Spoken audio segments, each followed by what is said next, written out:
नमस्कार दोस्तों, कैसे हैं आप सब लोग? कैसी चल रही है ज़िंदगी? क्या चल रहा है कोविड का? क्या लगता है आपको थर्ड वेव आएगी? और अगर आएगी तो किस तरीके से आएगी? Let's leave everything, let's keep trying the best and let's leave everything on God और ज़िंदगी में आगे बढ़ें। I think that's the best वे।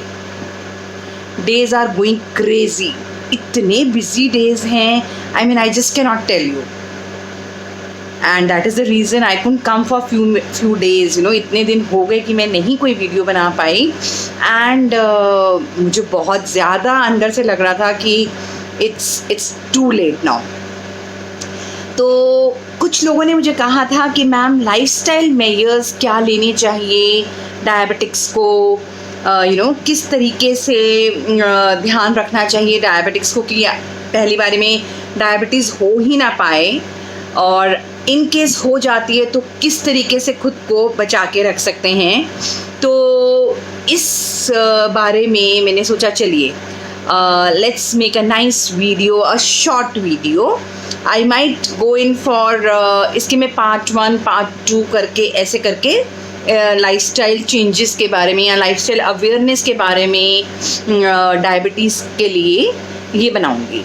तो today's video would be part 1, lifestyle awareness in diabetic patients. तो हम सब लोग जानते हैं कि diabetes is basically a lifestyle disease, lifestyle disorder ही तो है डायबिटीज़। तो करना क्या है? करना लाइफस्टाइल मॉडिफिकेशंस हैं। तो अगर आप लाइफस्टाइल मॉडिफिकेशंस कर लेते हैं तो डायबिटीज़ होने से बच सकते हैं, और हो जाए तो ज़्यादा ना बढ़े, ऐसा भी बचाव कर सकते हैं। तो लाइफस्टाइल मॉडिफिकेशंस में क्या क्या आता है? लाइफस्टाइल मॉडिफिकेशंस में 2 ही चीज़ें आती हैं, एक आती है आपकी डाइट और एक आती है आपकी फिज़िकल एक्टिविटी।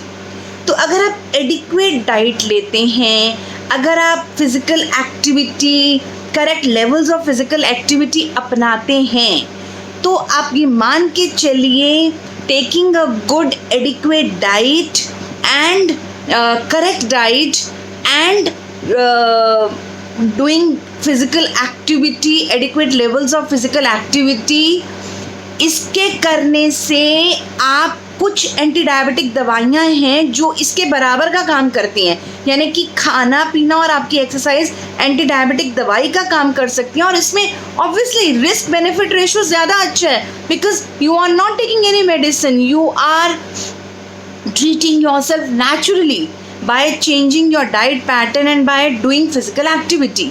तो आप कितनी दवाइयाँ लेने से भी बच सकते हैं, this is equivalent to that. तो कितनी अच्छी और कितनी बड़ी बात हो गई ये।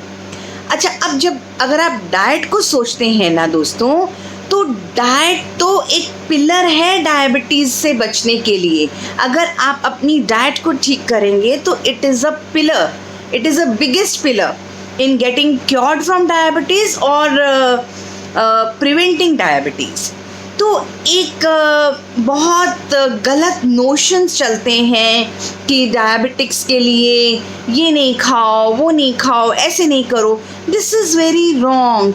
एक डायबिटिक व्यक्ति को भी उतनी ही एनर्जी की ज़रूरत है, उतनी ही कैलोरीज की ज़रूरत है जितनी कि उसके काउंटर पार्ट नॉन डायबिटिक को है। तो इसलिए इन गलत फहमियों में जीना छोड़िए, ठीक है।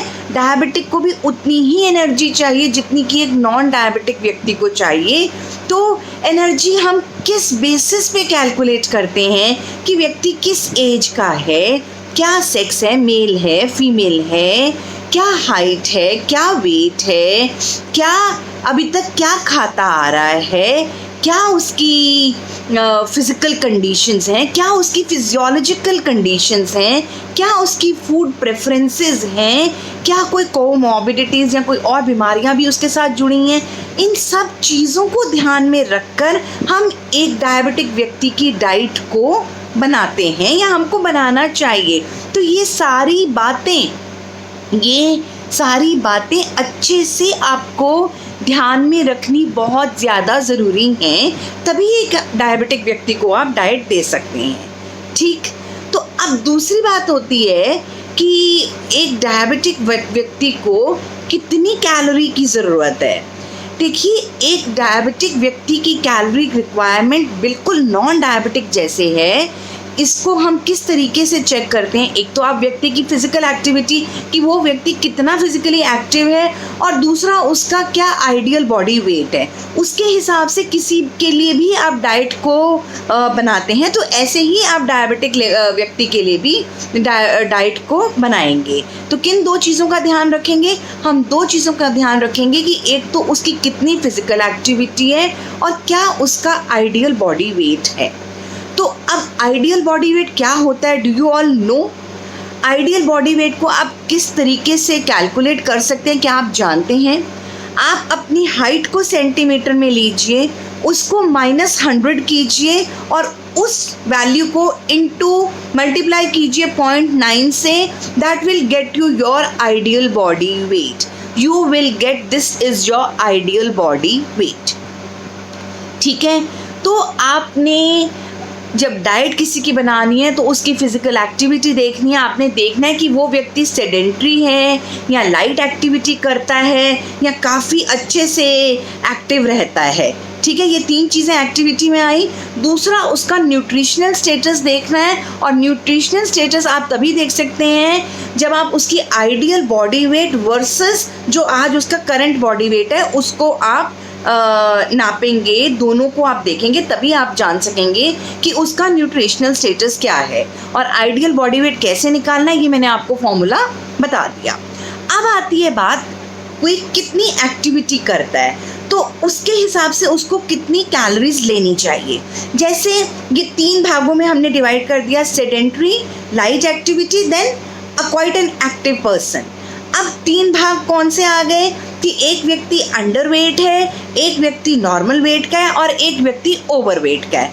तो इन तीनों लोगों में, इन तीनों कैटेगरीज में उनको कितनी कैलोरी रिक्वायरमेंट है ये डिफरेंट होता है। कि एक जो अंडर वेट व्यक्ति है वो अगर सेडेंट्री है तो उसको कितनी कैलोरी देनी है आपको?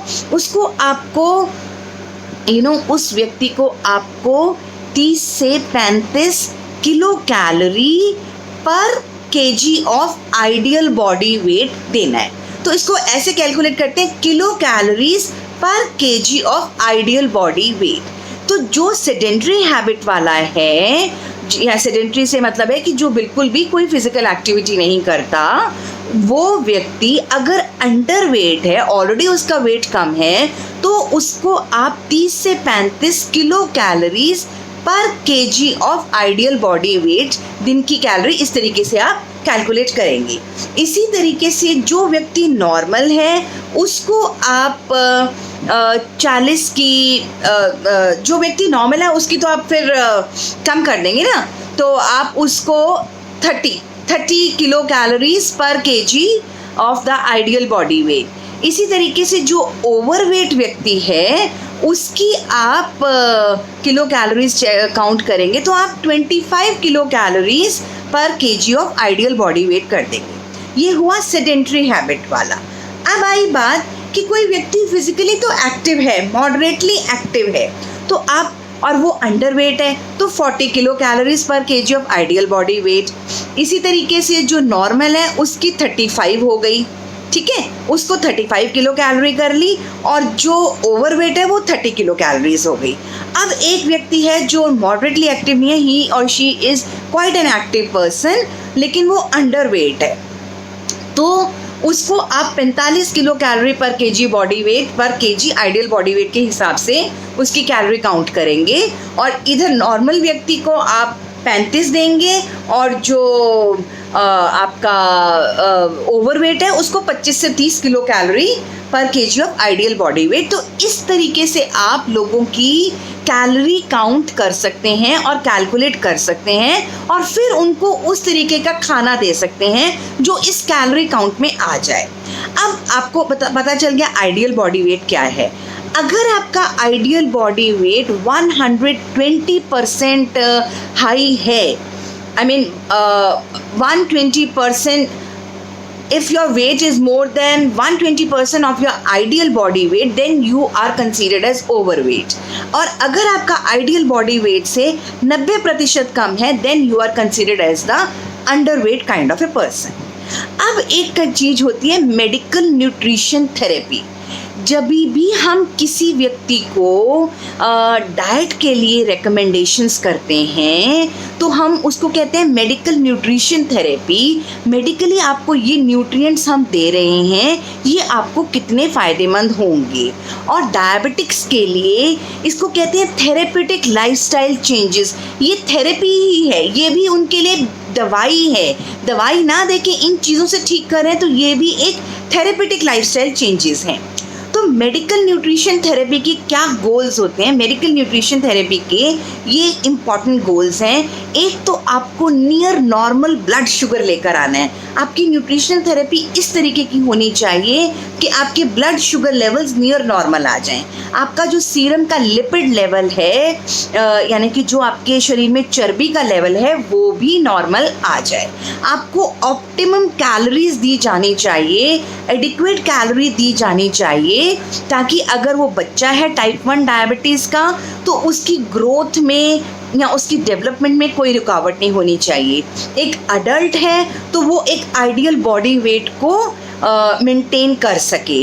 एक ऐसा व्यक्ति है जिसकी मेटाबॉलिक नीड्स ज़्यादा हैं, जैसे कि प्रेग्नेंट वुमेन है या लैक्टेटिंग वुमेन है, तो उनको उनकी मेटाबॉलिक नीड्स के हिसाब से कैलोरीज देनी चाहिए. या कोई एक ऐसा व्यक्ति है जिसको ऑलरेडी कैटाबॉलिक इलनेसेस हैं जिसमें कि उस व्यक्ति को ज़्यादा कैलोरी की रिक्वायरमेंट है. तो ये सारी चीज़ें ध्यान में रखकर हम किसी की कैलोरी को कैलकुलेट करके चयन करते हैं. और कुछ भी ऐसा नहीं होना चाहिए, जैसे कि वी नीड टू प्रिवेंट कि कोई भी उनकी न्यूट्रिशनल कॉम्प्लिकेशंस ना आ सके और ओवरऑल वो व्यक्ति हेल्दी दिखे, हेल्दी रहे, ऑप्टिमल वेट ले सके. तो अब आपके न्यूट्रिशन में किस तरीके से भाग में हमें डिफरेंशिएट, कितनी परसेंटेज क्या क्या चीज़ें देनी हैं एक डायबिटिक व्यक्ति को. जैसे कार्बोहाइड्रेट दे रहे हो तो उसकी प्लेट का 50 to 60% कार्बोहाइड्रेट से बनना चाहिए. उसमें कार्बोहाइड्रेट आपको वो वाला देना है जिसका कि ग्लाइसेमिक इंडेक्स कम होता है. मैं बताती हूँ अभी आपको ग्लाइसेमिक इंडेक्स क्या होता है. जैसे कि आप उसको होल ग्रेन दो, mixed coarse grains, whole whole pulses, आप उसको होल पल्सेस दो.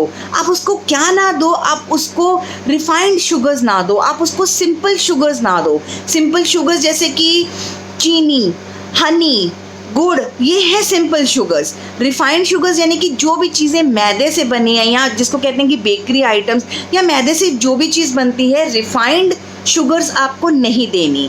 अदरवाइज आपको कार्बोहाइड्रेट देना है तो आपका मैक्सिमम कार्बोहाइड्रेट होल ग्रेन से, होल पल्सेस से, ग्रीन लीफी वेजिटेबल से, इन सब चीज़ों से आपको कार्बोहाइड्रेट लेना चाहिए. जैसे कि ज्वार से ले रहे हो, रागी से ले रहे हो, ओट्स से ले रहे हो, तो इन सब चीज़ों से आप कार्बोहाइड्रेट लीजिए. रूट्स एंड ट्यूबर्स यानी कि आलू हो गया या बीट रूट हो गई, तो इन चीज़ों से आपको कार्बोहाइड्रेट लेना है लेकिन कम, इनको स्पेयरिंगली यूज़ करना है. ठीक है, तो ये हुई बात कार्बोहाइड्रेट की. अब प्रोटीन कितना लेना है, तो आपकी प्लेट में 15 to 20% प्रोटीन होना चाहिए. और प्रोटीन ज़्यादा करके कोशिश कीजिए कि you go in for plant proteins. ठीक है, इसी तरीके से आ गई फैट्स. तो फैट्स कितने लेने हैं दोस्तों? फैट आप 20 से 30% लेंगे. मैं आगे आपको बताऊंगी कि फ़ैट किस तरीके का होगा. तो 20 से 30% आप फैट ले सकते हैं, जिसमें कि आपने सैचुरेटेड फैट जो है that should be less than 10%. And your cholesterol जो आप खा रहे हैं that should be less than 300 milligram per day. अगर आप अल्कोहल लेना चाहते हैं तो that should account only for 5% of your caloric intake of the entire day. यानी कि पूरे दिन की जो कैलोरी है उसका सिर्फ 5% आपका अल्कोहल में जा सकता है, जिसे कि कहेंगे कि मॉडरेट अल्कोहल.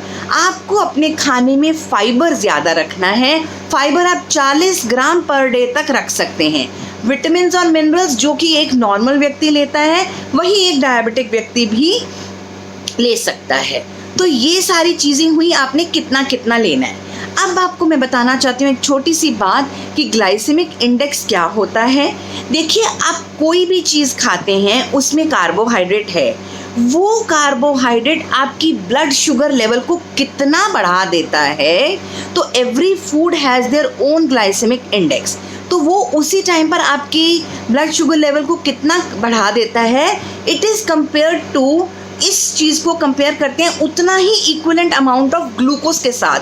सपोजिंग आपने 2 रोटी खाई, तो वो 2 रोटी आपकी शुगर कितनी बढ़ा रही है, उसको उतने ही लेवल ऑफ ग्लूकोज के साथ हम जब कंपेयर करते हैं तो उसको कहते हैं उस चीज़ का ग्लाइसेमिक इंडेक्स, जो कि हम परसेंटेज में नापते हैं। तो डायबिटिक्स में हम ग्लाइसेमिक इंडेक्स का बहुत ज़्यादा ध्यान देते हैं, क्योंकि ग्लाइसेमिक इंडेक्स को चेक करके ही हम उनकी डाइट बनाते हैं। देखिए, हमने पहले देख लिया कि इतनी कैलोरी इसको दे सकते हैं, अब इस कैलोरी में कौन सा ऐसा खाना दिया जाए जिसका कि ग्लाइसेमिक इंडेक्स कम हो, तो इस तरीके से हम ध्यान देते हैं। और ग्लाइसेमिक इंडेक्स सबसे ज़्यादा किस चीज़ों में मिलेगा आपको? सीरियल्स में मिलेगा, चावल, मैदा, पास्ता, इन सब का ग्लाइसेमिक इंडेक्स 65 to 75% है। आपके फ्रूट्स का जो ग्लाइसेमिक इंडेक्स है वो इंटरमीडिएट है, 45 to 55%। जो सबसे कम ग्लाइसेमिक इंडेक्स है वो लेग्यूम्स एंड लेंटिल्स, यानी कि दालों में, पीज में, बीन्स में, इन सब का ग्लाइसेमिक इंडेक्स काफ़ी कम है और इनका सेवन ज़्यादा करना चाहिए। तो जिन चीज़ों का ग्लाइसेमिक इंडेक्स कम होता है उन चीज़ों में फाइबर की मात्रा ज़्यादा होती है। तो ऐसी चीज़ें आपको लेनी चाहिए जिनमें कि फाइबर की मात्रा ज़्यादा होती है, क्योंकि ज़्यादा फाइबर लेने से आपका लिपिड प्रोफाइल ठीक रहेगा, आपके ब्लड शुगर लेवल्स नियंत्रण में रहेंगे, आपका पेट भरा रहेगा, यानी कि you will have the feeling of satisfaction और आपको कॉन्स्टिपेशन भी नहीं होगी। तो ये कुछ बातें आज बताई, कल इसके आगे की बातें, इसके आगे की कहानी बताएंगे। आज आप इन सबको समझिए, कोई सवाल हो तो कल तक मुझे प्लीज़ बताइए। Thank you very much friends, thanks a lot.